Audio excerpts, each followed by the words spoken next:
Recording in progress.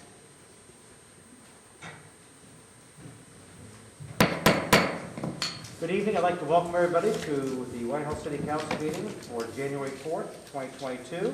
It's nice to see such a full house for our first meeting of the year. If you would, please all rise for a moment of silence, followed by the Pledge of Allegiance.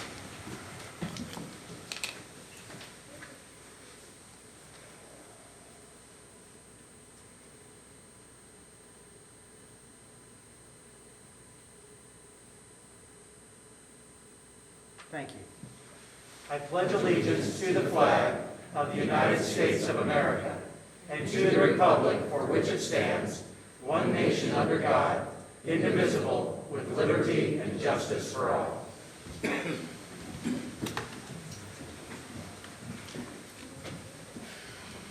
Ms. Aug, would you please call the roll? Bailey, Here.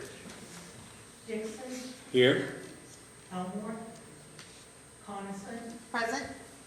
Cantor, Present. Peck, Present. Smith, Present. President Hart. Present. At this time, I accept a motion to excuse the absent members. Mr. President, I move to excuse the absent members. Sorry, I was writing. It's all right, second. Motion by Mr. Bailey, second by Mr. Cantor to excuse the absent member. Any discussion? Ms. Aug, please call the roll. Bailey, Yes. Dixon, Yes. Coniston, Yes. Cantor, Yes. Peck, Yes. Smith. Yes. The absent member has been excused.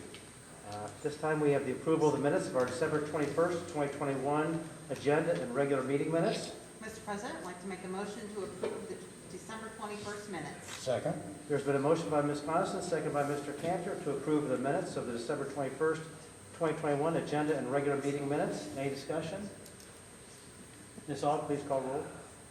Bailey, Yes. Dixon, Yes. Coniston, Yes. Cantor, Yes. Peck, Yes. Smith. Yes. Thank you. The minutes have been approved. This now brings us to our first full public of the evening, and we invite people to come forward, and we need you to please state your name and your address, and you'll have 3 minutes to discuss whatever you'd like to discuss. Okay, seeing nobody, we'll move to our standing committee reports, and we've got no standing committee reports because we did not meet on the last Tuesday of December. We're now on to our officials reports. First, Mayor Maggard. Hello, Happy New Year to everyone. And I would like to welcome our newest city council members, Amy Smith of Ward 3 and Gerald Dixon of Ward 1. And I know that you'll both do excellent and appreciate the hard work that I know that you're going to do. So thank you and welcome. I would also like to ask for council's consideration on the following ordinances. 127, 128, 129, and 130 of 2021. These will be heard in the public hearing this evening. Also, I would like for council's consideration for passage on emergency measure 01 of 2022. This is a contract with Franklin County Public Health regarding assistance with education to businesses regarding the mask mandate and why it's important in Franklin County. And so, thank you, and that's all I have this evening. Thank you. Thank you, Mayor. City Administrator Woodruff. Thank you, Mr. President. Happy New Year's to everyone. I too would ask for favorable consideration of ordinance 001-2022. Thank you. Thank you. City Attorney Bivens. Thank you, Mr. President, members of council. Thank you, everyone, for coming out this evening. The official report from the City Attorney's Office. To report in the month of December, the City Attorney's Office handled 242 cases in our Mayor's Court and Municipal Court. Out of those 242 cases, 39 of those were committed by Whitehall residents of a criminal nature. That's about 16%. Year to date, in the City Attorney's Office, we were able to effectively prosecute about 3,539 cases for the year of 2021. Out of that 3,539 cases, 534 of those were committed by Whitehall residents, which is about 15%. If anyone saw the news just recently, our chief was on the news, and he was speaking predominantly as it relates to the felony statistics in the city of Whitehall, and he made the statement that 75% of the felony cases committed in the city of Whitehall are committed by non-Whitehall residents, which tends to track, as I constantly give the reports to council every month, tends to track the same with respect to the municipal cases that my office handles.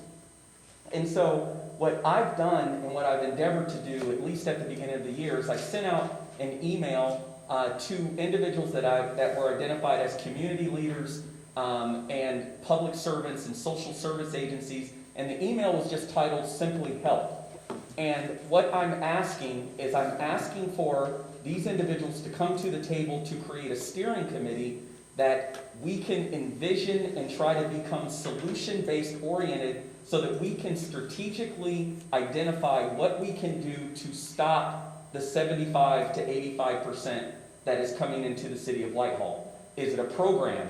What is it? And all I know from my experience of being an attorney and prosecuting a lot of these cases is not to put anything down with respect to government services and more police on the street.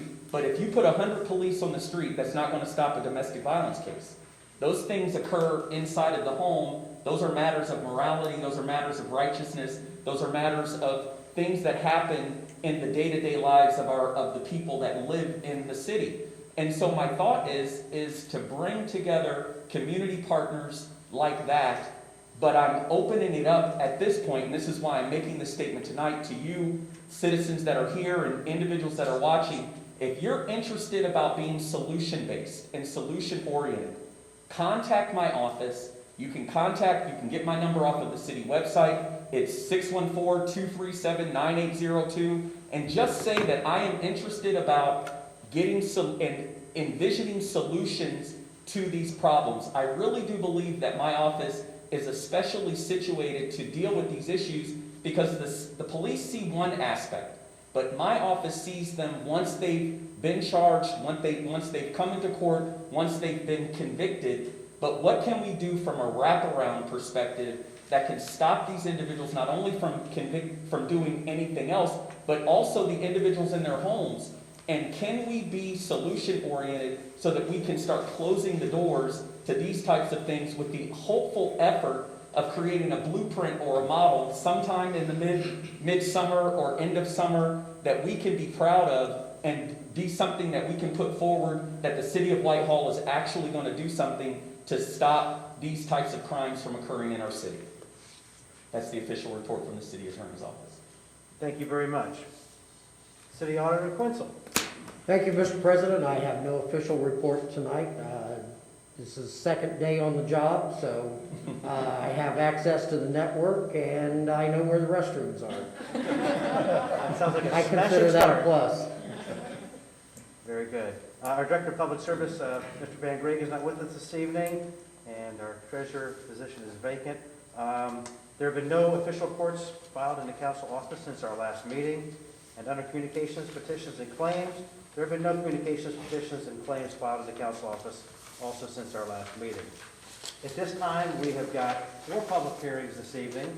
The first one is on Ordinance 127, 2021, amending the zoning map attached to Chapter 1122 of the 1970 Codified Ordinances of the City of Whitehall, Ohio, and is subsequently amended, changing the zoning on property located on 3540 East Main Street and 739 and 721 Maplewood Avenue, parcel numbers 090-002, 122, 090-001, 890, 090-003, 640, 090-001, 900, 090-002, 485, 090-003, 638, and 090-008, 240 from R3 Residential District and General Commerce District, GCD, to A2 Apartment District, property owned by Mammoth Company Incorporated, and declaring an emergency.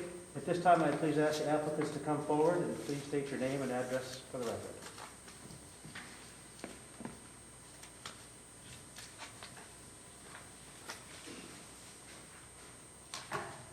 Good evening, Mr. President, members of council.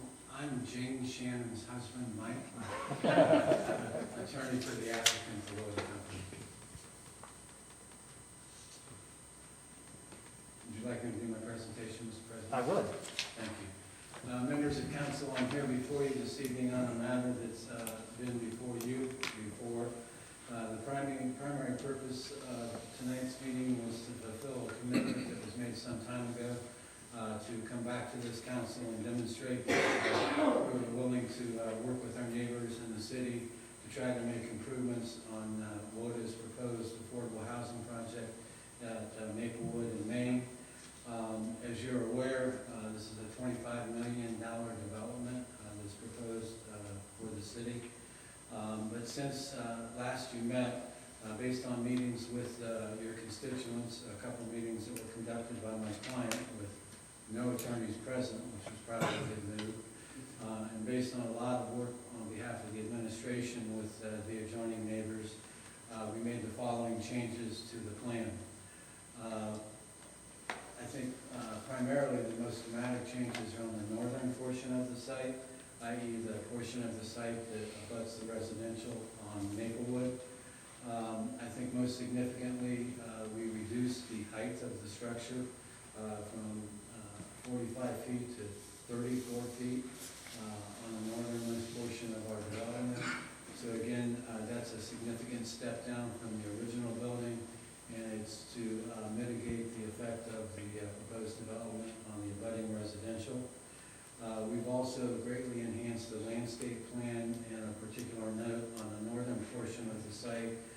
We've added pine trees that will be a minimum of 12 feet tall upon installation.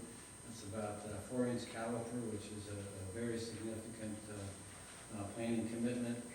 There will also be a there'll be a privacy fence on the northern property line that will actually extend along the western property line as well, and actually will go up as far as the 4 properties that are shown there to the north of our site.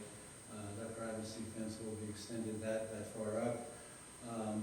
While we're on the west side of the site, since last you met, the client has agreed to provide 30 feet of right-of-way on the western portion of the site to facilitate the ongoing expansion of the City of Columbus and Metropolitan Columbus's efforts to develop bike paths and pedestrian paths. At their own expense, in addition to donating the 30 feet of right-of-way along their entire western perimeter, they are going to, at their own expense, construct the 10-foot pedestrian path. Since last you met, we did have a traffic study that confirmed that there was de minimis or minimal impact on the neighborhood traffic as a result of this development. Although not recommended by the traffic study, but a strong desire of the neighbors was to somehow get all the access off of Maplewood. So the client agreed with the city's traffic acquiescence to include now an access off of Main Street, and that would be a right-in access, so that property coming down Main Street, heading in a westerly direction, would be able to turn into the site without going on Maplewood to access the site. I don't want to preach to the choir, but I think one of the fundamental things that we need to remember when we're talking about zoning is that obviously it's for the public safety, health, and welfare. And when you zone property, you zone the use, you do not zone the user. It would be discriminatory for this council in any way, shape, or form to say that they would not support this because it's affordable housing. Under the eyes of the law, it's the same as market rate housing. I think a lot of time has been spent explaining to our neighbors and to this body politic that the blended rate we're looking for here is about 60% of the adjusted median income. Some units will be as high as 80% of the AMI, and others as low as 30%. But these are people that are working. The housing shortage in Central Ohio is unparalleled. The market rate housing shortage is evident in my daily job as a zoning attorney. And the affordable housing conundrum is many, many times worse than the market rate housing. This is a proper public purpose under your zoning for the public safety, health, and welfare, because number one, we are providing affordable housing. Number two, we are also providing a microphone that I can speak into. Sorry. All right, so I don't think I should go through all that again. I apologize to those who could not hear me and was not aware that the audio system is on. But in addition to it being a proper public purpose because it's affordable housing, we're also removing the blight upon the city. Sandusky Builders Yard has been vacant for 17 years. 17 years. I represented them 30 years ago when we tried to get a cell tower on their site so they could get additional income. And that was turned down by a previous council some 25 years ago here. And the cell tower was located on an AEP tower, and they got the revenue, and Sandusky did not. But when you look at that site and the blight that exists there right now, and the opportunity for a $25 million development with the attendant construction jobs and income taxes that's going to generate for the city, we think that from a zoning perspective, this meets the requirements of the code. And again, the primary purpose, as you know, there have been changes in the code, but we made a commitment to this council that we would roll up our sleeves and go back to the drawing board and work with our neighbors, and that's why we are here this evening. So with that, I'd be happy to answer any questions. At the pleasure of the chair, you could listen to additional testimony. Are there any questions of council for Mr. Shannon? Just a comment, I appreciate all the changes that were agreed upon, but I think that's more in line with some thoughts that council had. Thank you, sir. I have a couple questions, and I don't know whether I'm asking them of Mr. Shannon or you, and you ask them. Oh, no, you can Okay. speak directly. How are you, Mr. Shannon? Good, sir. Congratulations. Thank you, nice to see you. You know, I've noticed in the last couple of years the change to LED headlights, which are super bright, just driving on the road. And I noticed that you have put up not just a 6-foot privacy fence for when cars are coming and going in the proposed apartment situation. But you've also added these 12-foot pine trees. Yes, sir. Now, you say pine trees, as a person that deals with plants in his own yard, are these pine trees? Are they spruce trees? Are they arborvitae? Are they deciduous? I'd have to defer to my client, to be honest with you. Okay. They're white pines, White pine? White pine trees. white pine trees, Okay. And they grow fast. and they're already 12 feet. 4-foot diameter, right? About 4 4 inch inches. diameter. Well, I only ask because like I said about the LED headlights, the people to the north of the property, even though there might be a 6-foot privacy fence there, they're so bright, I'm quite certain that they'll cast this extra light above and beyond. And I just want to be certain that the shrubs, the trees, whatever it is that you're planting behind that, allow for blocking that extra glow from Yeah, this. that's actually a very good question. The standard buffer for headlight screening in most jurisdictions I deal with is 42 inches. And there are some jurisdictions that are revisiting that for the reason you stated about the new nature of the headlights. But I think the 6-foot privacy fence would be more than adequate to block that, even with the enhanced LED. And certainly the additional landscaping is intended to provide. The size of installation is remarkable. I've seen very few buffers that are that large at the time of installation. The code in Columbus, for example, requires 2.5 inch diameter. These are 4, and that's a substantial difference. It's even more than is required in Dublin, for example.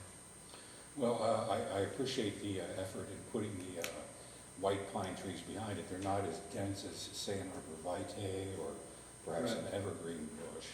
You're right. But I appreciate the effort made That in would doing make a so. difference in your position on this in any way would be minimal to the discuss it, arborvitae or something similar.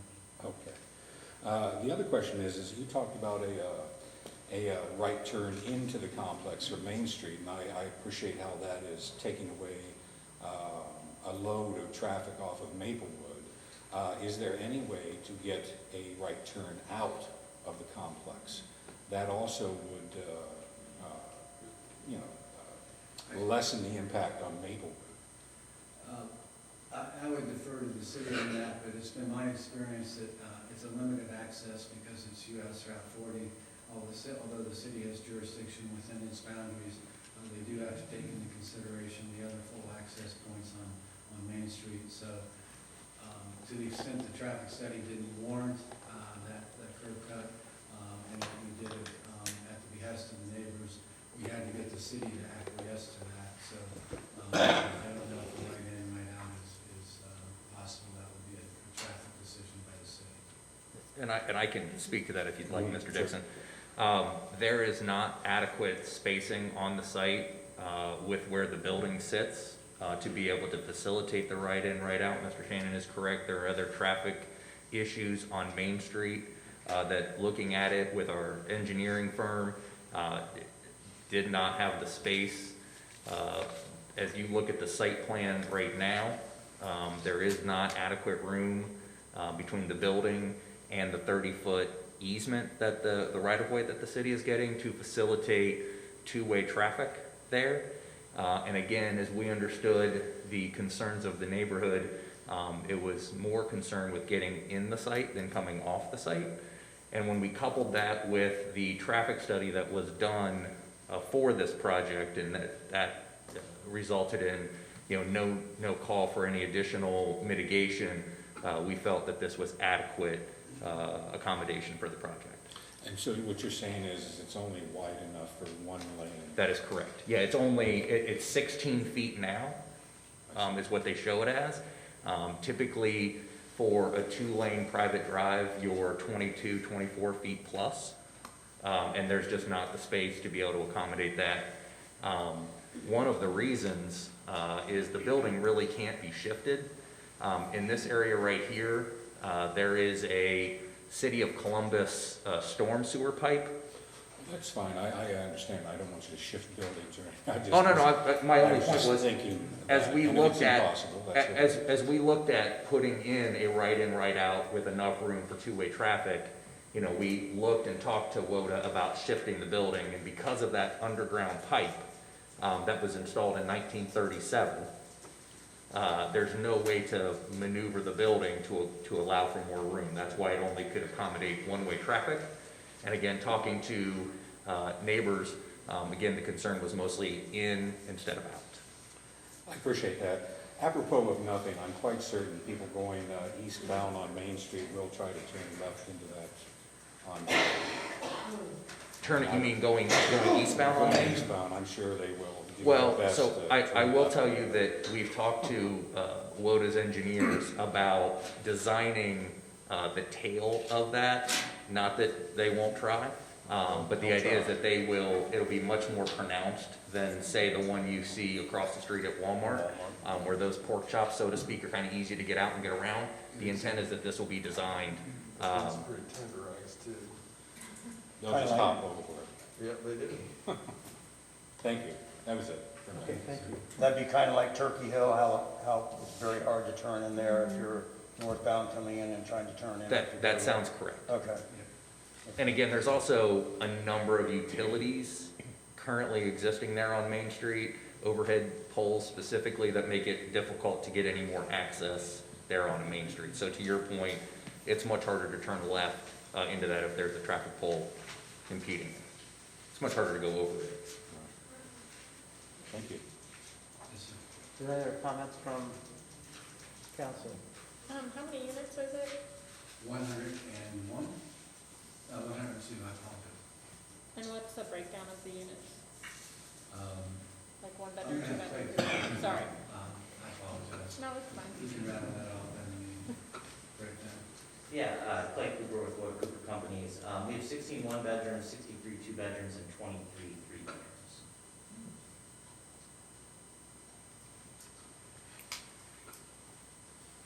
Thank you. Thanks. Stay in case. Yes. Any other questions of council? At this time, I'll ask, does the city have a staff report they care to share at this time? We do not have a formal staff report that we have with us this evening. Our staff member is out ill who has that staff report. I can tell you at the planning commission, she shared it, and the city obviously gave a favorable staff report at that time of the planning commission. Thank you. At this time, I would ask if there's any opponents who would like to speak in opposition of ordinance 127, 2021, and if so, please state your name and address for the record. Okay. Then I will ask if there are any proponents who would like to speak in favor of ordinance 127, 2021. Okay, you're making this easy. Ms. Aug, have there been any correspondence sent to council office regarding this ordinance? No. There are not, thank you.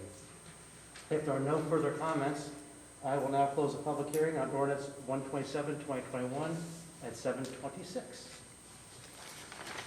We'll now move to ordinance 128, 2021 for the public hearing, amending the zoning map attached to chapter 1122 of the 1970 codified ordinances of the city of Whitehall, Ohio, and as subsequently amended, allowing a special permit under 1123.06C 7 to allow an apartment dwelling structure containing more than 12 dwelling units on the property located on 3540 East Main Street and 739 and 721 Maplewood Avenue, parcel numbers 090-002-122, 090-001-890, 090-003-640, 090-001-900, 090-002-485, 090-003-638, and 090-008-240, property owned by Mammoth Company Incorporated, and declaring an emergency. I will ask the applicants to please come forward, and please state your name and address for the record. And you look awfully familiar.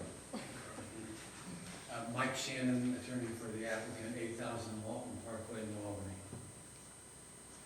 Mr. President, the presentation would be remarkably similar to that which I just said. To the extent the microphone wasn't on, I'll just be very brief and say that obviously when you're looking at a zoning, you're exercising your police powers for the public safety, health, and welfare of your residents. To the extent that this project is for a proper public purpose, i.e. it provides affordable housing, and most notably it removes a blighted property that's been that way for over 15 years.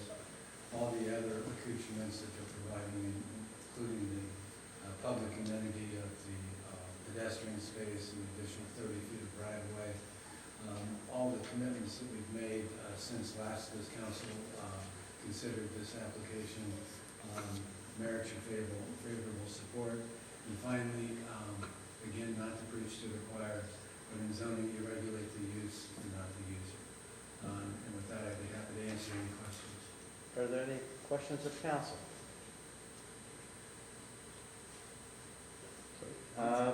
I'd also ask, does the city have a staff report they care to share at this time? I think I know the answer, but I'll... Same as before, sir. We shared a favorable staff report for this project at the planning commission meeting, and that report is on file. Okay, thank you very much. Are there any opponents who would like to speak in opposition of ordinance 128, 2021? Conversely, are there any proponents who would like to speak in favor of ordinance 128, 2020? Oh, I'm sorry. Yes. Yeah, I'm sorry. So you, in opposition or? Opposition. Okay, please come forward to state your name and address for the record. Hi, Carolyn McIntosh, 140 Reed Court. I just want to really just make a comment that the people have already spoken. They challenged you in the Ohio Supreme Court. It's too much. We really, since I've been here for 25 years, there's never been an impact study that had an impact. The only thing that gets impacted is the bottom line and the tax revenue. So, to me, it just appears that not to carry out the will of the people. So they've already spoken, and I would like to see you respect that. That's all. Thank you. Is there anyone else who would like to speak in opposition? And then is there anybody, any proponents who would like to speak in favor of 128/2021? Ms. Aug?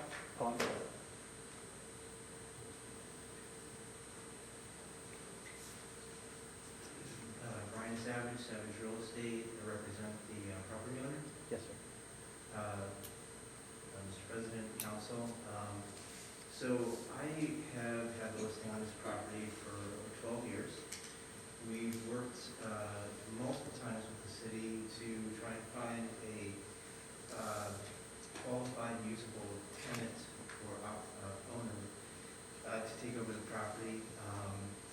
And, you know, going through the different process, we've been diligent, listening to the city about what they wanted, and we felt that with this contract, the user was going to be the best use for that, which would also help and initiate future development. Because as a real estate broker, as a developer, we know that blighted areas, once they start redevelopment, it's going to be a catalyst for additional development. And with this development, we feel that this is going to be the catalyst to move things forward on Main Street. Excuse me. And we hope that the city approves it. Thank you. Are there any additional proponents? Ms. Aug, have there been any correspondence sent to council office regarding ordinance 128/2021? Yes, sir. Thank you. If there are no further comments, I will now close the public hearing on ordinance 128/2021 at 7:32. Our next public hearing is for ordinance 129/2021 that I will open at 7:32, which is amending the zoning map attached to chapter 1122 of the 1970 codified ordinances of the city of Whitehall, Ohio, and is subsequently amended, allowing a special permit under 112310C1 to allow Oleo Development Group to operate a restaurant establishment with a drive-through on property located at 3661 East Main Street, parcel 090-008-372-00, owned by SRI Real Estate Properties LLC. At this time, I would ask the applicants to please come forward, please state your name and address for the record.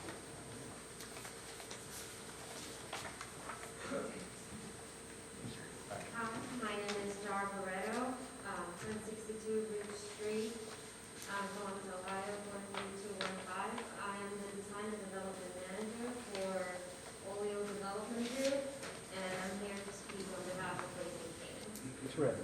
Ma'am, and if you'd like to take your mask down so you can be heard a little bit better since you're safe 6 feet away from everybody.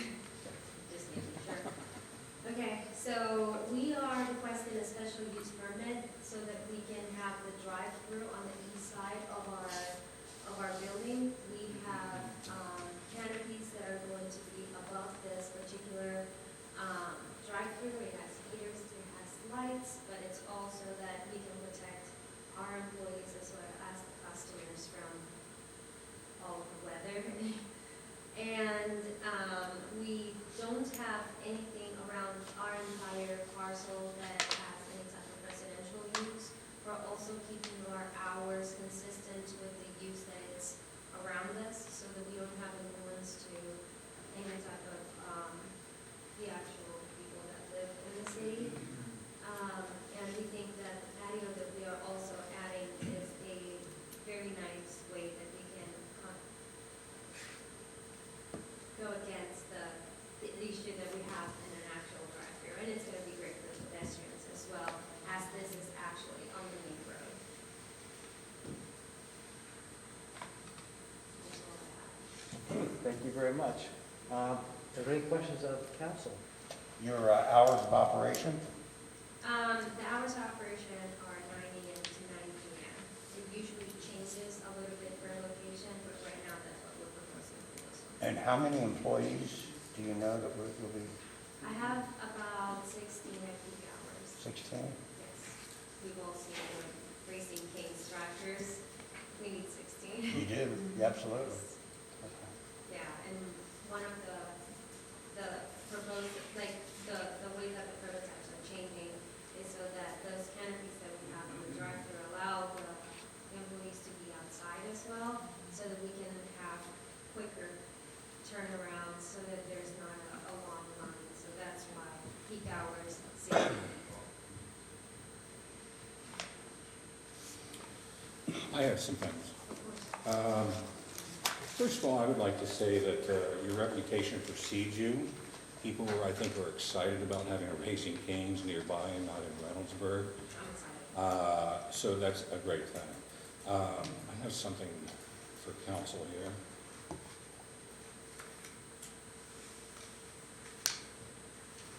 Just like in school, if you want to take one and pass it down. There's one for you, Bob, and one for you. I have a comment that I would like to make, and then I have a couple questions.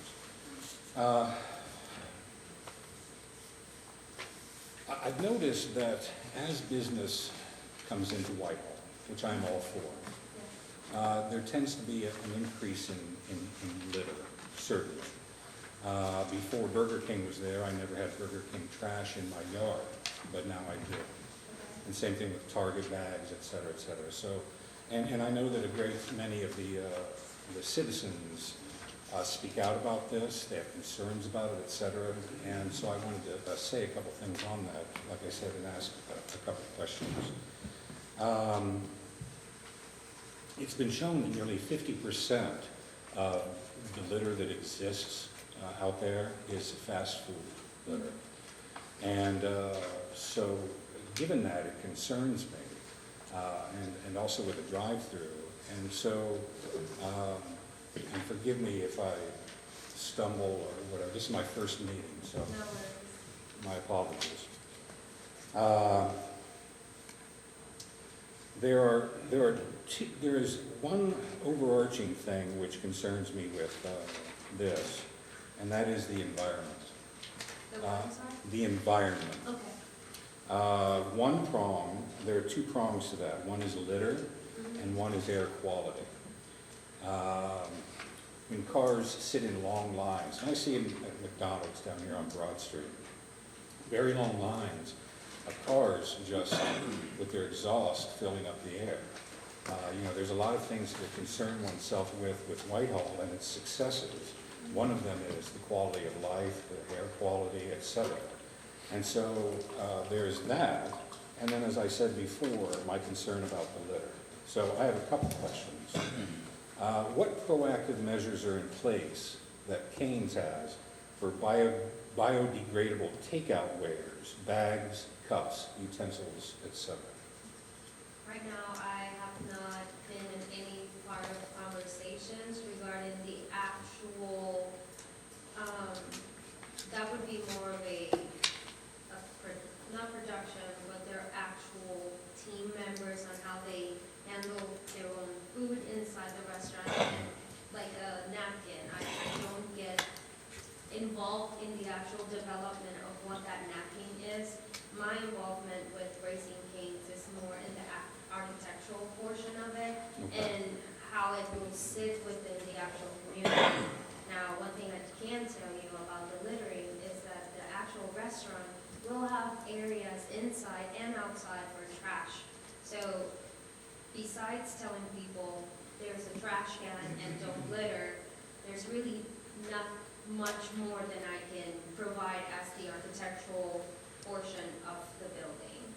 Is there anyone with you that does represent Raising Cane's and would be able to We answer these represent questions? Raising Cane's, but we represent the Outside of development architecture. and the design side. Within our organization, we talk directly to corporate. So this is a conversation that I can definitely have with them and get back to you as to what is the impact on the environment within their packaging solutions. matters, which it's not something I've actually been in Okay. conversation. I understand.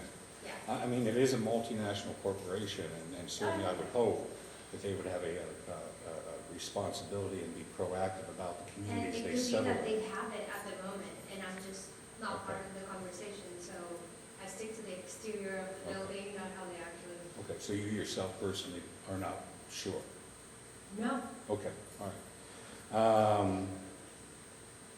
Well, then I'm not sure about my next question. Because I think this is important. It's one thing to perhaps educate the public in whatever means we have available to us, you know, no littering, signage, et cetera, fines, et cetera. But of course, that also goes to the company itself and what they do to be proactive about non-littering campaigns.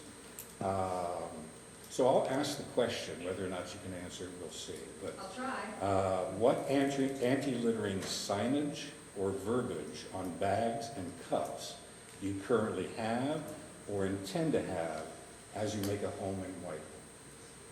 I don't think I can give you the answer to that. Like I mentioned before, I stick to the actual design of the building, not the production of their. I understand. I was hoping to But I have can someone. try to find out that information because I think it is important that we care for the environment. And the most that we can do is label all of our trash cans and make sure that we have them at all exits. Make sure that they're in specific locations inside our restaurants so that when you go there, it is obvious that you should not go beyond the premises with something that you need to put in a trash can.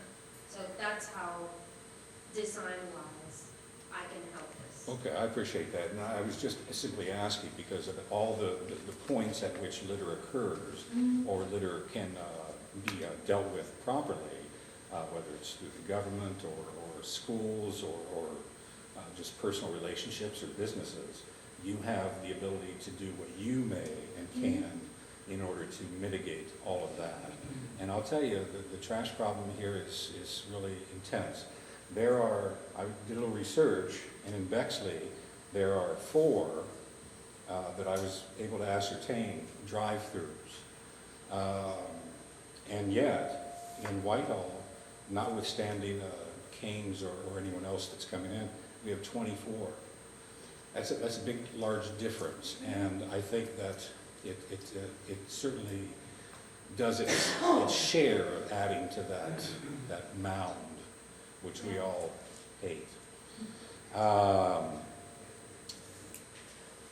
One last thing, and again, I asked these questions because I thought that I would be able to get answers for them, so my apologies that you're perhaps not the one that I had hoped for, but at least I get the question out there and certainly for the public record. What is Cane's commitment to the environment, both globally and locally? Well, one of the things that I can say with that is that every single piece of equipment that we do have in our kitchen is as to the best point that we possibly can in a fry kitchen is equally responsible. We try to source everything that we can because the environment not only means into the actual pollution of the air, but it's also about how you make the community also part of your own restaurant.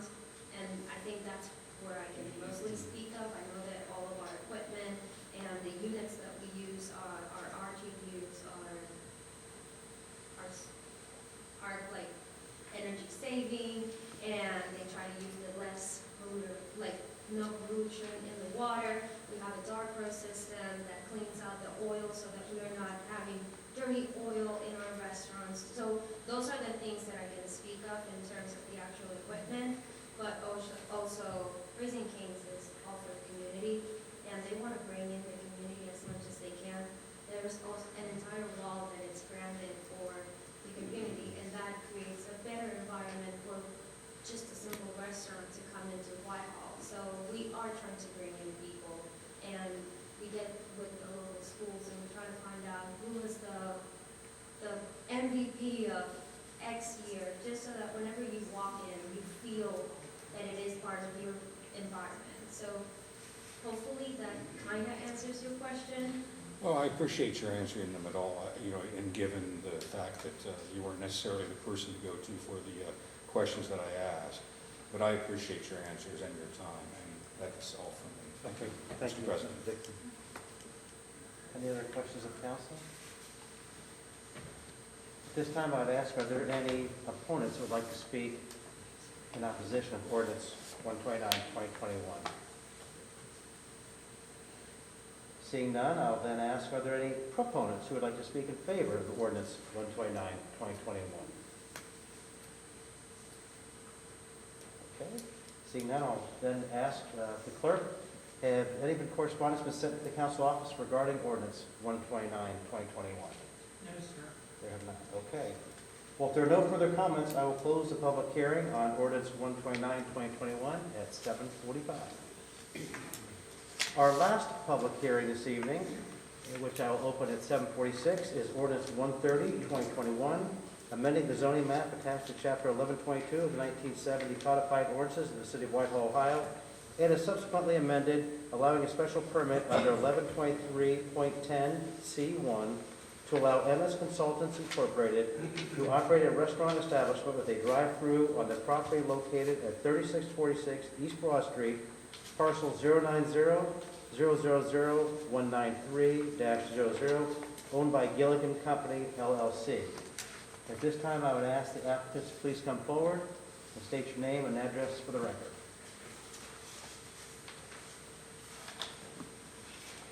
Evening, Brian Montgomery with MS Consultants. My address is 3951 Trailbridge Drive, Columbus, Ohio. Bob Gerhardt, Gilligan Company. My address is 3163 Fisher Place, Burlington. We're here about the state ordinance, which is for a Dunkin' on East Broad Street in the city of Whitehall. It's approximately 2,300 square foot building with 2 order points in the drive-through, 2 lanes leading up to those order points. The exterior of the building will be brick and glass windows that has been coordinated with the city planning group, Mr. Woodruff. There's a single access point to East Broad Street with a counterclockwise traffic pattern around the building. The 21 parking spaces as complies with the zoning code. We have a pedestrian access to the sidewalk on East Broad Street from the south to encourage pedestrian access to the site and to the building. There will be a single monument sign along East Broad Street. And the owner has also agreed to install a City of Whitehall sign on the property as the parcel is the first property entering into the city. And that is on the southwest side. That's all I have. Anything further from? No, I don't have anything further at this time. Okay, thank you. Does the city have a staff report they care to share? It's on file, Mr. President. Thank you. I'll now open up to City Council. Any questions or comments? You look directly at me. Yes, I do. Couple questions. I was trying to look at the schematic or the plans here and see what was going on. I'm curious what the entrance-exit situation is whether that's one entrance and one exit, if there's two, if there's one large one on Broad, or how that works out. There's one large entrance on Broad Street that was done in order to facilitate, one, in order to not have traffic coming in and out of 2 different entrance points onto Broad Street, potentially causing collisions, and the other reason is to allow for the circulation of the delivery trucks onto the property, just because their turning radius are larger, so it would allow for more moving space on the property to have one access point versus 2. Okay. Mine doesn't seem as clear as what I see up there. I see it there now. I have concerns about the busyness at this location. I'm sure that there are many people out there, but I'm sure including myself, who love Dunkin'. And right there is right across from a Kroger. It's also right across from an entrance exit into Kroger, and it's right near an intersection of Maplewood and Broad. So a lot of stuff going on right there, and then you've got an entrance right close to you as far as Lowe's is concerned, and then a Walgreens right there. Is there anything, and whether you might know, or Mr. Woodruff, as far as traffic studies, or what we're looking at here as far as extra, traffic? I mean, you know that people are going to, particularly during rush hour, they're going to come out of Dunkin's and go east, and the traffic's going to be piled up to the traffic light there at Maplewood. And that just concerns me, because Bob Summerall Tires, or AAA, was not that busy, so it wasn't such a big deal with the traffic. I think Dunkin's will be much busier than that. So my concern is about the added traffic onto Broad at any number of times in the day. Well, I will say that our hours of operation are 5:30 a.m. to 8 p.m. Okay. We have 75 to 80% of our business is in by 10 a.m. That's just the nature of how the business works. Most people are coming in, getting coffee, donuts, and then they're moving out pretty quickly. And so there's a small window where you could have that. But the fact that we have the 3-window building that you saw allows us to get the cars in and out really quickly. And so you don't really have, we don't feel that will be an issue as far as that time in the early morning, as far as before a lot of the other businesses might even be open. Is there an exit entrance in the back of the property? There Where is. they can turn onto Town and Country or Lowe's? There is. Okay, that's good. Is there an average response time for filling an order? What was the question? I'm sorry. Is there an average response time that it takes to fill an order? We can get 3 cars a minute, so we can do 180 cars in an hour. And So would it be with safe that to say that they 3-window would be exiting kind of at that sort of interval or pace? What was the question? I'm sorry. I can't hear very well. Yes. So how many cars would that be in a minute? Or 3 minutes, or 10 minutes? In 10 minutes or so? Yeah, is there any kind of way you can demonstrate how often a car would be leaving after paying and pick up their order, that they would be exiting the property? Right. Just based on the flow and doing roughly 3 minutes, or 3 cars per minute, I don't know if I can give you an exact. So it's somewhat controlled. It's It not like is. there's 10 cars in line leaving all at once. Right. That's kind of what I was wondering. Well, to that, I might add that while there may not be 10 cars leaving at the same moment, if traffic is really bad on Broad Street, they may stack up trying to get out and waiting to get out. It's just a concern. Right. This means Which is nothing another more than reason that. why the other exit points are Yes. valuable. No, I appreciate that. Can you show the back of that? Does your diagram show? There you go. There it Okay. is. So they can come in down in the back, which is like between Lowe's and the open field. Yep. On the east side, there's also access into there. There you go. Okay, all right. And then at that point, then actually if they were to Come exit out around. the west, You at the certainly back, they'd have You a can light also at go out Lowe's around on Lowe's. Broad Street. Okay, so you actually have what, Three- 4 three entrances, exits. exits? Right, and 2 opportunities for it to go to a light, That either will east or west. There, you can also shoot down to McDonald's, so you actually have 5 exits on that there. So You could the use that. exiting volume going on to Broad Street could be reduced to 50% of what it would have Right. been, Yeah. what it would have been without those other exits. Because I would suspect that if during the busy times, if people find it difficult to get onto Broad Street, especially going east, they'll go down to They light figure at out a Lowe's. way. Right. That's The other what, thought Yeah, I you had- got 3 lights there. You've got Maplewood, you've got right there at Lowe's, and you also have down by McDonald's. And they can also piggyback into the back too, so. correct. The other Okay. thought I had, Mr. President, and I hope Mr. Woodruff can correct me on this, but I believe that property would be in phase 1 of the Broad Street upgrade or whatever that is being proposed. Yes, I mean, this site is in the first phase of the OPWC Broad Street reconstruction. That's, And is not, and this is where I may be mistaken, but is not also in the phase 1, 2, and 3 is an improvement or adjustment to the traffic light function all the way through that corridor on Broad Street?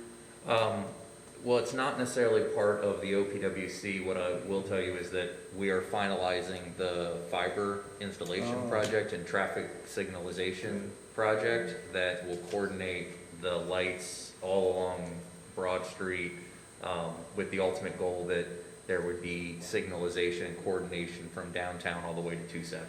Great. So, I mean, that is part of, I think, what the project you're getting to. Yeah, and to Mr. Dixon's point, because it is a valid concern, because it's one that we raise almost every time. Yes, special Is how that traffic would affect existing traffic. So The with all impacts. those thoughts in mind, I was satisfied once I saw this layout. I actually went over there and kind of watched it. My biggest concern is the bus stop.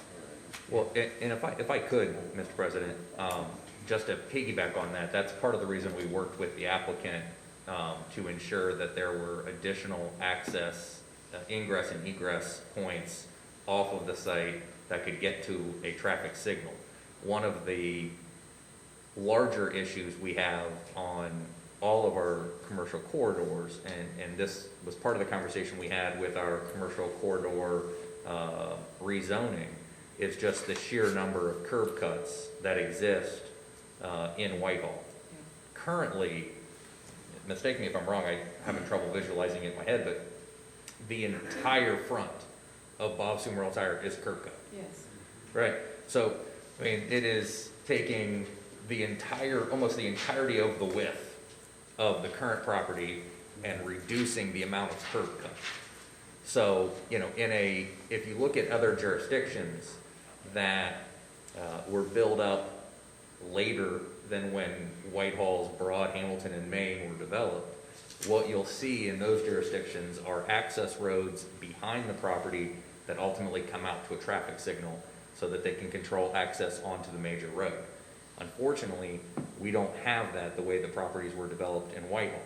And so, in talking with the applicant, you know, we wanted to ensure that there was the ability for people either going from the light to the site or from the site to a light to be able to get on and off the property. So that is part of the reason that the site is ultimately developed this way, was to reduce the direct impact onto Broad. But again, I would just reiterate, the entirety of the site currently is a curb cut.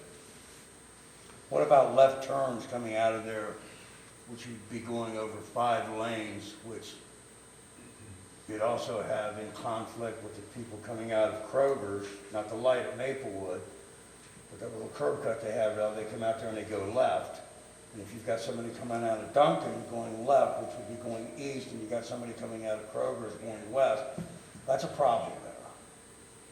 Well, again, when staff evaluated it, we felt like the ability to get to other traffic signals mitigated that. And because the applicant currently on the site has the entire length of the property as a curb cut, we felt like this was a better solution to go to one curb cut rather than 2 curb cuts. Again, we have to remember that this is being redeveloped in an already established area. Isn't there any way to at least, for, for show's sake, these people will completely ignore it, a no left turn sign right there in like a little median island at the entrance exit? I know people won't, they'll ignore it as much as they can. Like they have a Speedway and PNC going. Well, not necessarily they a don't curb cut, observe. but even if it's an open drive-through or an egress, ingress, What? just have a little island in the center of it with a sign that says no left turn. Well, I think, again, as we worked with the applicant to go to one curb cut opposed to multiple curb cuts, the width of this particular access point is because of the delivery trucks they have. So if you I put see.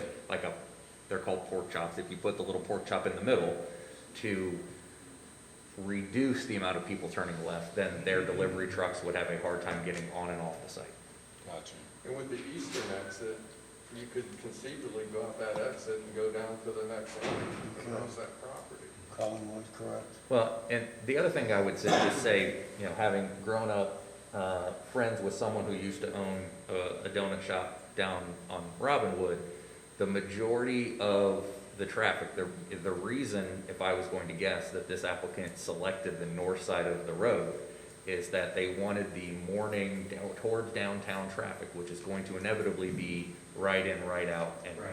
it's the reason they're on the north side, not the south side. Am I wrong? Correct. I mean, that is, when Burger King was buying Jolly Pirate, we tried for a year to get Jolly Pirate to go somewhere else in Whitehall, and at the time, we couldn't find a location that was on the north side of Broad that they would relocate to, because the vast majority of their sales are in the morning as people head downtown.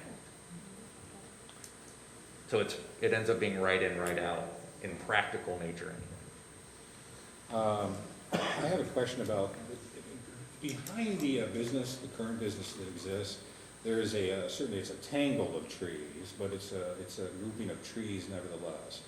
As someone that belongs to the Arbor Day Foundation, I always concern myself with trees. Are they going to be completely uprooted and something else planted there? Are you going to save any, or? On the plan that was just up on the screen, a majority of those trees will remain. I believe one of them was affected from adding the access point to the north side of the site, but the majority of them will remain in that location. Good, excellent. I'm not going to outclude you from what I asked the lady from Raising Cane's in what Duncan's positions are on the environment as far as littering and not just positions, but what do they have in place? Recyclables, biodegradables, things like that. I mean, Duncan is franchised, and most of them are all franchise units, and so they do have a one tree planted sort of program that they do where they plant trees for the environment. What I can say, because I did hear your question, earlier, what I can say about the trash and everything is with our company, we have monthly meetings with the operations team, and part of that monthly meeting, there are numbers that we go through, and one of them is GSS, which is Guest Satisfaction Surveys. And we go through that because what our guests are telling us really matters. And so one of those criteria within that guest satisfaction survey is cleanliness of the store.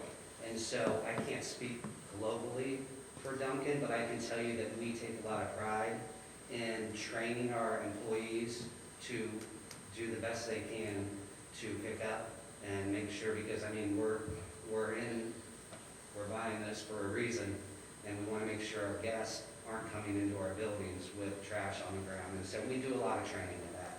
I can't speak globally to Duncan, other than I do know that they have a couple of programs out there. Well, corporate-wise, they might have some sort of Right. edict or plan or whatever it is. Well, I appreciate any proactive measures in that department, because anything any and all of us can do in that regard, I think, is important. Thank you, gentlemen. Thank you, Mr. President. Thank you. Any other questions of council?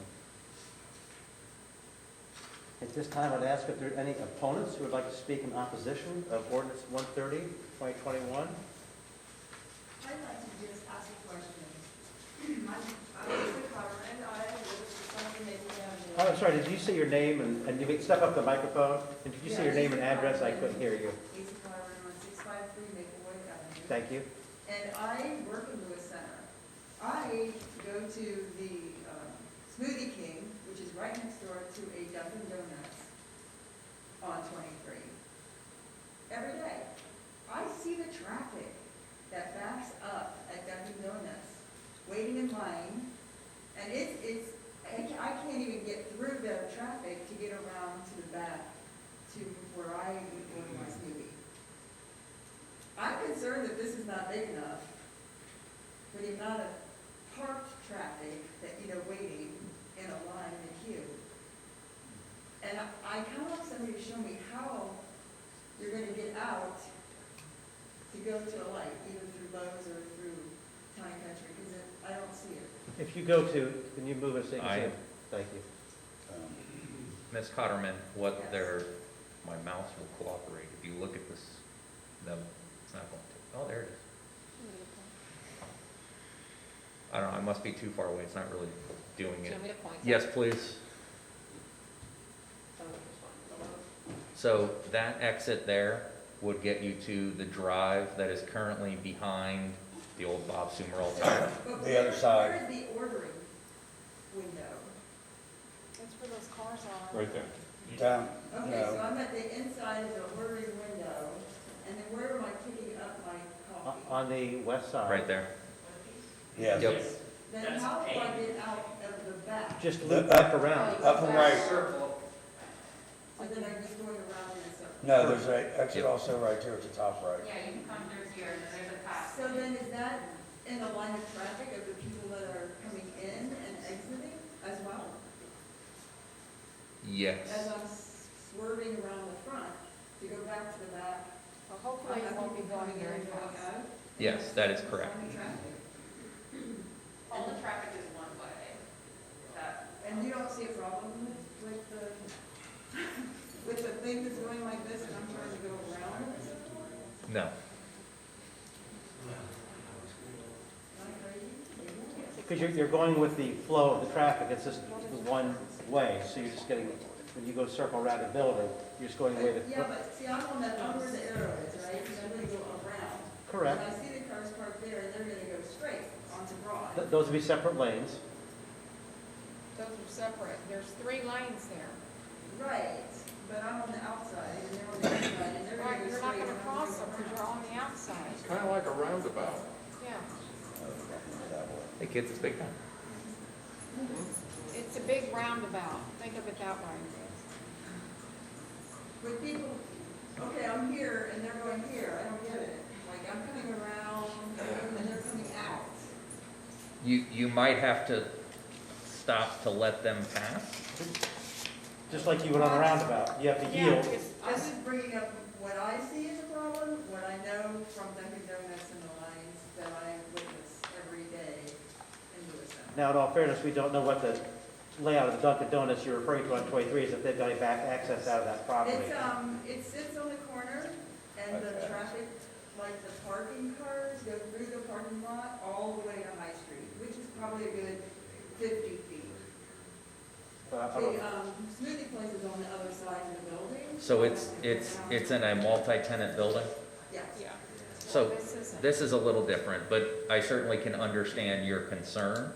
Because honestly, they have more length in their parking lots for parked traffic than you do. You don't have any. Okay, I mean, so That's my concern, that's. No, I appreciate that very much. I appreciate the concern. As we've evaluated it, given our code's requirement on the amount of stacking that is required for a drive-through, this exceeds that stacking by a significant factor. So while I understand your concern, we don't share the same concern. Terrific. Seems to be how it goes for everything. Thank you. Thank you. Just to kind of circle back on that, with the, I don't know what the one on High Street on 23 she was talking about, I'm not sure if that was a single window, a double window. Single window? Okay. And so this has 3 windows. You have the pay window, you have the pickup window, and then you actually have a 3rd window where if there's a larger order, you can pull up to that 3rd window, and it kind of takes away some of that traffic. Second of all, you know, you see that I think there's, 8 or 9 cars before you get to the canopy. And then we also have these double lanes going all the way down this right side, so you can fit another, I'd say, 8 cars there. And so I don't know what the setup was, but this one has, we feel like, plenty of room. Right, if I'm not mistaken, city code requires stacking for 7. Is that what it is, 7? Yeah. I think it's 7. So you just described stacking for significantly more Yes. than that? Thank you. Thank you. Are there any other opponents wish to speak in opposition? Seeing none, I'll then ask, are there any proponents who would like to speak in favor of ordinance 130 of 2021? Seeing no one, I'll then ask the clerk of council if any communication has been sent to council office regarding this ordinance. No, sir. Thank you. With being there nothing further or further comments, I will now close the public hearing on ordinance 130. I'm sorry, Mr. President. I was just going to ask Mr. Woodruff, I know the folks sitting at home, when you have things up on the screen, when you're done with them, if you could minimize them and bring the council meeting back up. That's what I'm doing. Okay. I appreciate it. Thank you. Thank you. So if there is nothing further, I will now close the public hearing on ordinance 130, 2021 at 8:09 PM.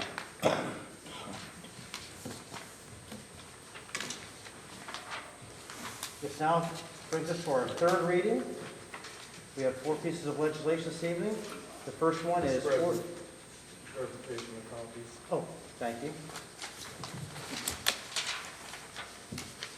Ms. Aug, would you please call roll as to whether each member of council is given a copy of each item of legislation listed on the agenda prior to the meeting, including any add-on legislation? Bailey? Yes. Dixon? Yes. Coniston? Yes. Cantor? Yes. Peck? Yes. Smith? Yes. Thank you.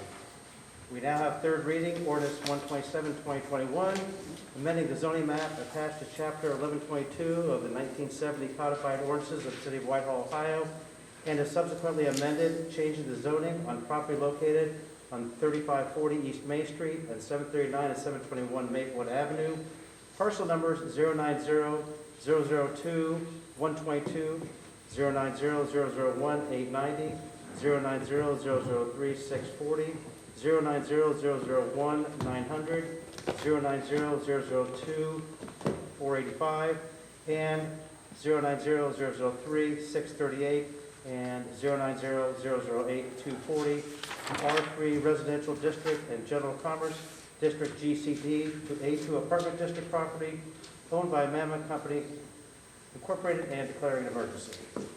Mr. Potter, as president of council, I'd like to inform you that we came here this evening to demonstrate to council that we would fulfill our commitments that we made when last we met.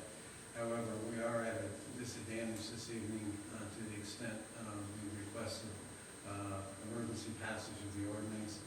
To the extent we don't have a full complement of council members, I would ask the president to exercise his prerogative and ask for a member of council to make a motion to table to your next regularly scheduled council meeting.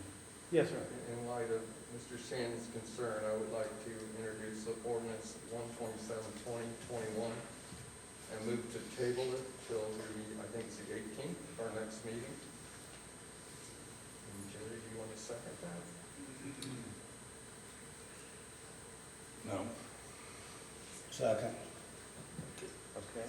There's been a motion on the floor Yeah, just to table ordinance 127, 2021 to our next meeting on the 18th of January. Is there any discussion on the motion to table until the 18th? Hearing none, Ms. Aug, would you please call roll? Bailey? Yes. Dixon? Yes. Coniston? Yes. Cantor? Yes. Peck? Yes. Smith? Yes. Ordinance 127, 2021 has been tabled until January 18th. And actually, let me check that date. It is. Okay, thank you. Ordinance 128, 2021, amending the zoning map attached to Chapter 1122 of the 1970 codified ordinances of the City of Whitehall, Ohio, and is subsequently amended, allowing a special permit under 1123.06C7 to allow an apartment dwelling and structure containing more than 12 dwelling units on property located on 3540 East Main Street and 739 and 721 Maplewood Avenue, parcel numbers 090-002-122, 090-001-890, 090-003-640, 090-001-900, 090-002-485, 090-003-638, and 090-008-240, property owned by Mammoth Company Incorporated and declaring an emergency. Mr. President, we respectfully request the same. Mr. President, I'd like to introduce ordinance 128, 2021, and also have it tabled till the meeting on the 18th. I can second. Thank you. There's been a motion by Mr. Bailey, second by Mr. Dixon, to table ordinance 128, 2021 until our meeting on January 18th, 2022. Is there any discussion on the motion? Hearing none, Ms. Aug, would you please call the roll? Bailey? Yes. Dixon? Yes. Coniston? Yes. Cantor? Yes. Heck? Yes. Smith? Yes. Thank you very much. Thank you. Ordinance 128, 2021 has been tabled until 1/18/2022. Ordinance 129, 2021, amending the zoning map attached to Chapter 1122 of the 1970 codified ordinances of the City of Whitehall, Ohio, and is subsequently amended, allowing a special permit under 1123.10C1 to allow Oleo Development Group to operate a restaurant establishment with a drive-through on property located at 3661 East Main Street, parcel 090-008-372-00, owned by SRI Real Estate Properties, LLC. Mr. President, I want to introduce ordinance 129, 2021, and move for the adoption, please. Second? There's been a motion by Mr. Cantor, second by Ms. Heck, to introduce ordinance 129, 2021, and moving for its adoption. Is there any discussion on the motion? Ms. Aug, please call roll. Bailey? Yes. Dixon? Yes. Coniston? Yes. Cantor? Yes. Heck? Yes. Smith? Yes. Ordinance 129, 2021 has been adopted. Our final piece of legislation under third reading is ordinance 130, 2021, amending the zoning map attached to Chapter 1122 of the 1970 codified ordinances of the City of Whitehall, Ohio, and is subsequently amended, allowing a special permit under 1123.10C1 to allow MS Consultants, Inc. to operate a restaurant establishment with a drive-through on the property located at 3646 East Broad Street, parcel number 090-001-193-00, owned by Gilligan Company, LLC. Mr. President, I'd like to introduce ordinance 130, 2021, and move for the adoption, please. Second? There's been a motion by Mr. Cantor, second by Ms. Heck, to introduce ordinance 130, 2021, and moving for its adoption. Is there any discussion on the motion? Ms. Aug, please call roll. Bailey? Yes. Dixon? Yes. Coniston? Yes. Cantor? Yes. Heck? No. Yes, sorry. Smith? Yes. Ordinance 130, 2021 has been adopted. We have no legislation under second reading, and we have one item under our first reading, ordinance 001, 2022, authorizing the mayor to execute a contract with the Board of Health of Franklin County General Health District, Franklin County Public Health, or FCPH, to perform municipal services and declaring an emergency. Mr. President, I'd like to introduce ordinance 001, 2022, and move for the suspension of the rules, please. Second? There has been a motion by Mr. Cantor, second by Ms. Coniston, to introduce ordinance 001, 2022, and to suspend all rules. Is there any discussion? Ms. Aug, please call roll. Bailey? Yes. Dixon? Yes. Coniston? Yes. Cantor? Yes. Heck? Yes. Smith? Yes. The rules have been suspended. Thank you, Mr. President. Move for the adoption, please. Second? A motion by Mr. Cantor, second by Ms. Coniston, for the adoption of ordinance 001, 2022. A discussion. Mr. President, I don't know if anybody's thought about this, but one day we won't have this problem. Looking forward to that But day. it's just not today. That's why it's so important as public officials. Even though at times it may not agree with our personal feelings, we have to do what's for the greater good and to help the public almost protect itself. Thank you. Thank you. Any further discussion or comments? Ms. Aug, please call roll. Bailey? Yes. Dixon? Yes. Coniston? Yes. Cantor? Yes. Heck? Yes. Smith? Yes. Ordinance 1, 2022 has been adopted. This now brings us to our second full public of the evening. And once again, I would ask anybody who would like to come forward to please state your name and address for the record. And we have 3 minutes to talk.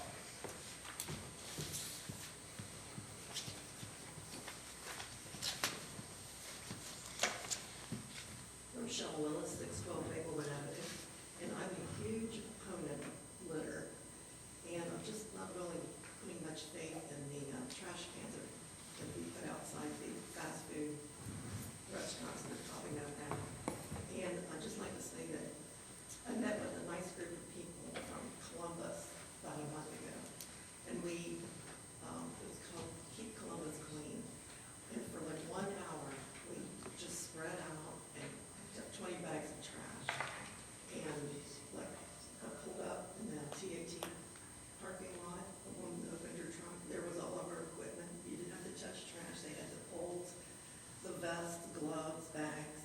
And it just seems like Whitehall could maybe start a little program like that. I was thinking, what a shame, I have to do this like over here at Livingston and James Road. But we have a pretty big need in Whitehall. Just today I was walking the dogs and I saw trash from Maine to Elm on Collingwood, just tons of it in the gutter. And last night I walked the dogs and picked up a full bag on Maplewood. But there's only so much I can pick up, like 2 dogs in each unit. So just food for thought, maybe some kind of program could be started, because I really don't think the litter's gonna get any better with these drive-throughs. And that's it. Thank you for coming forward. Is there anybody else who'd like to come forward? Seeing no one, I will then move on to Community Day Board. I got nothing right now. That's not like you. No Easter info yet? No, I really don't yet. Come on. It's early. That's early. Very early. Yeah, I did the first one. Yeah, maybe New Year's just getting settled. I can tell you this, this is a snake preview. Yeah, It is going to be at a different location. okay. All right. Are they still gonna use the old eggs with the tape on them? No, brand new eggs. New eggs? They're harder to open, Jerry, forget it. You just can never get them open. You just can't please them. Is those ones donated by Dan? No. These are Oh. brand new eggs. Jim brought some of those Brand new ones new. there, yeah. Whole box. I know, yeah. Now, sitting in my basement. They still got Just candy in wait- it from last Just year. waiting for it. All right. Anything else or lack thereof for Community Day Board? Okay, I'll now move to full council. Mr. Bailey. No, thank you, Mr. President. I thank everybody for being here and those that are watching online. I don't really have anything to say tonight. However, I would like to thank everyone for their condolences this week, hearing our loss. My mother passed away, and I just want to thank the outpouring, because it's really been healing for our entire family. So thank you. Thank you. Mr. Dixon. Thank you, Mr. President. First of all, I wasn't aware that your mom had passed. My condolences. Thank you. A few things to say. You know, I want to thank the administration for bringing forth the Duncan and the Raising Cane's. I enjoy them both, but I appreciate the work that you do in that effort. I want to thank everyone on the dais and in City Hall who have been so gracious in their welcoming of me to this position. I wanted to thank all those here tonight, and certainly at home, who have been so supportive of me in reaching this particular position. Some of my family are here tonight, and I haven't seen them in a while, so it's making me verklempt. Do we need to talk amongst ourselves? Talk amongst yourself while I tear up. I want to thank the folks from Duncan and Ms. Barretto from Raising Cane's for coming in and making the presentations, as well as the gentleman from Woda Cooper and good old Mike Shannon, the former city attorney. I have not gotten here to this place without a lot of work that I put in over the years. I can't believe that I'm here, first of all, even after 4 attempts to do so. The work that so many people have helped with and put in has been immeasurable. I did want to also thank Ms. Cotterman and Ms. Willis for their comments during the meeting. But to my fight to get to this place, I wanted to say a civil something, and I would be remiss if I did not, given all the help that I have gotten over the years from the citizens, and I thank them immeasurably.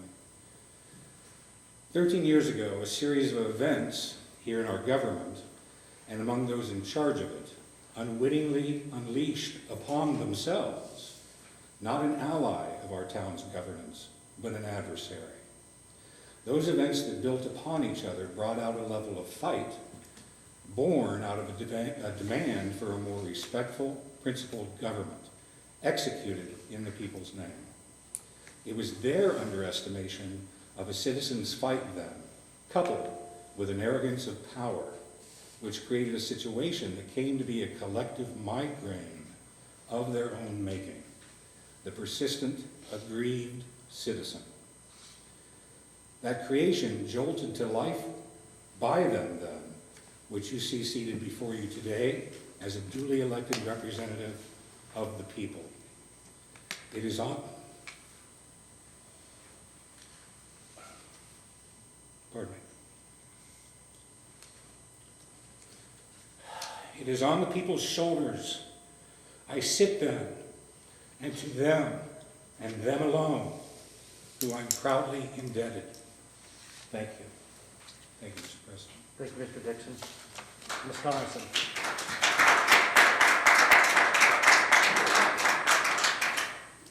I just want to thank everybody for viewing and for watching, and I want to say to Bob that your mom was certainly one of a kind. She was a fighting spirit and fun-loving, and always had such a nice thing to say about everybody, and she will be greatly missed in this community. She was a wonderful member of many community organizations here. It's so nice to see so many of friends that I haven't seen in person in such a long time. I have a childhood friend here tonight, which is wonderful to see. And in the back there, I see another great friend of my family that has instrumental in helping my son when he was younger, and it's something that I always think about. Thank you all for coming. Thank you for everybody saying yes to our Raising Cane's and Dunkin' Donuts. My kids have said now there's a reason to come to Whitehall. Apparently it's not me, but it's food, but I will take it. And thank you again. Thank you. Mr. Cantor.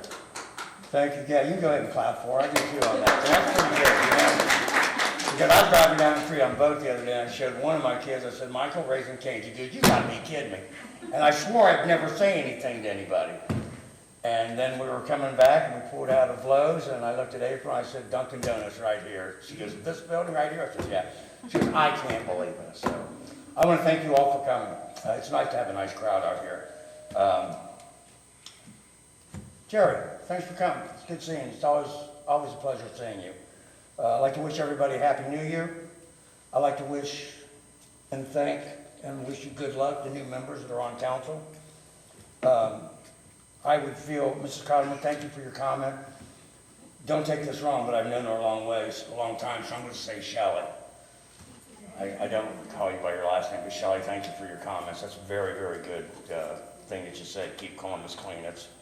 Maybe we can get something started on that. Mr. Bailey, I'm so sorry. I've known you and your mom for many years, and my condolences go out. I told my kids, and they were shocked. Just went through what you went through, and it's a very tough thing. If you need anything, I know you have a lot of friends. You have us up here as well, and you have myself and my family.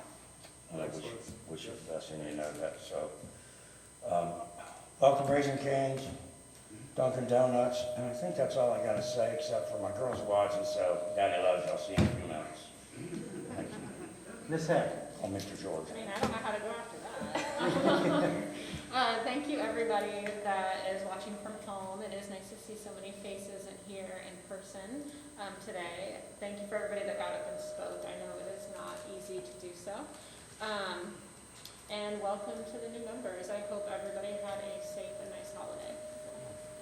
Thank you. Ms. Smith? Thank you. Thank you for all the warm wishes. I did not know your mother, Mr. Bailey, but my condolences are with you as well. I can't imagine losing my own mother. Thank you to everybody that came, whether you spoke or not, just to be involved and active in your local government, and those watching at home.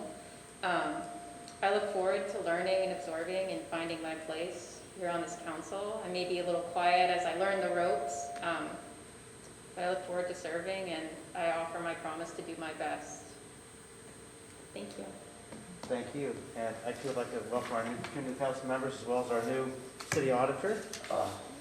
Welcome to position. And I also like seeing Get to sit at the big table. Yes, gotta see the big table. Not all it's cracked up to be. But also, I'd like to also thank everybody for coming out and coming to speak your thoughts and feelings on the different things we discussed tonight. That's a very important part of government, to work collectively together and hear all sides of that.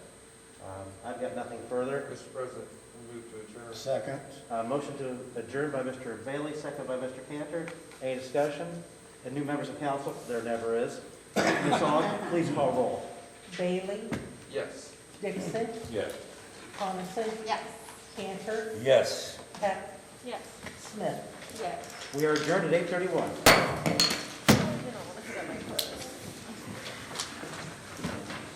Oh, that's right. I remember.